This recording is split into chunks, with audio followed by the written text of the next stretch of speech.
Urisanga hano kuri Menya n'ibi info wahageze, ndagira ngo ngushimire wowe ubashije guhitamo uno muyoboro ukugezaho byinshi bitandukanye by'ingenzi mu buzima bwa buri munsi. Reka nkubwire ko rero nkuzaniye ibikubiye mu itangazo ryaraye rigiye ahagaragara nimugoroba rishyizwe hanze na NESA ku bufatanye na Minisiteri y'Uburezi hano mu Rwanda, ubwo bayita Mineduc mu mpine. Ni ibintu byari bikubiyemo byarebanaga cyangwa se byarebaga ku banyeshuri bakoze mu mashuri yisumbuye ikizamini gisoza amashuri yisumbuye, ubwo harimo umwaka wa gatandatu, ubwo ni senior 6 niko benshi bakunze kubyita, hakazamo level 5, ubwo iyo nayo hakazamo mbese buri wese uzi ko yakoze ikizamini gisoza amashuri yisumbuye.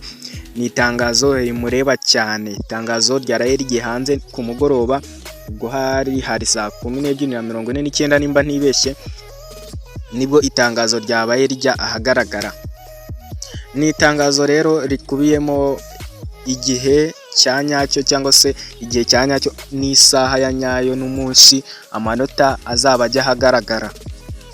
Ni itangazo ryari rikubiyemo igihe, isaha ndetse n'umunsi amanota azaba agaragara. Noneho ariko mbere yuko mbabwira icyo gihe n'umunsi n'isaha, reka mbanze nkubwire ngo kanda subscribe. Ndakubwira n'impamvu ukwiye gukanda subscribe. Nta hantu hari buce video yo kureba amanota hambere atari hano. Nitwe turi bugukorere video yo kuyareba mu buryo bushyashya nabwo bwatangajwe, ndaje mbahereze video. Niyo mpamvu yonyine nakubwira yo gukanda subscribe. Nimba wumva ukeneye kureba amanota yawe utayumvanya abandi, utumvishije umuntu aguhamagara ngo wagize aya, cyangwa se utabuze uko wari amanota ngo ujye kuyarebesha ku baturanyi, kanda subscribe. Rero nicyo nkwisabira kugira ngo tuze kubana muri iriya video ndi bubakorere yo kureba amanota ku buryo bushyashya. Ntabatindiye rero, reka mbe nababwira uko itangazo ryavugaga igihe amanota azasohokera cyanyacyo. Ni amavideo menshi cyangwa se amatangazo menshi ya fake news cyangwa se y'amakuru atariyo mwari mwakomeje kugenda mubona, mukagenda muyabona ku mbuga nkoranyambaga, cyane cyane kuri uru rubuga rwa YouTube hakunda gucaho amatangazo ya nyayo n'atari aya nyayo, ariko reka nkubwire ko aya makuru mbazaniyeyo ari aya nyayo. NESA ku bufatanye na Minisiteri y'Uburezi ubwo bashyiraga hanze itangazo rikubiyemo amanota, rikubiyemo igihe amanota y'abakoze ikizamini gisoza umwaka w'amashuri yisumbuye, yatangaje ko aya manota azasohoka ku wa mbere. Bo hasigaje iminsi 2 ngasohoke. Aya manota azasohoka ku wa mbere ku itariki ya mbere y'ukwezi kwa 9.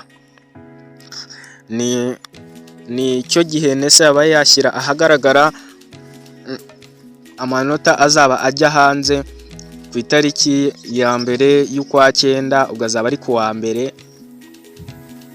Isaha ni saa 9, saa ni saa 9 z'amanywa nibwo amanota azaba ajya hanze.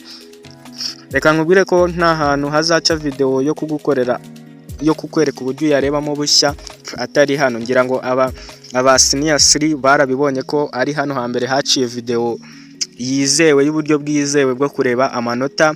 Ndagira ngo rero nawe wa senior 6 utwizere ube wakanda subscribe. Video ni mukanya gato ya turi buyibahereze, turimo kuyitunganya n'uburyo bushyashya bwo kureba amanota turaba tukwereka. Ndagushimiye rero we wakanze subscribe, nawe ugiye kuyikanda ndagushimiye. Reka dutegereze video turi bubagezeho mu kanya gatoya ivuga cyangwa se ibereka uburyo bwo kureba amanota ya senior 6 mu buryo bushyashya. Ndagushimiye rero we twabanye, urakoze, murakarama, ciao ciao.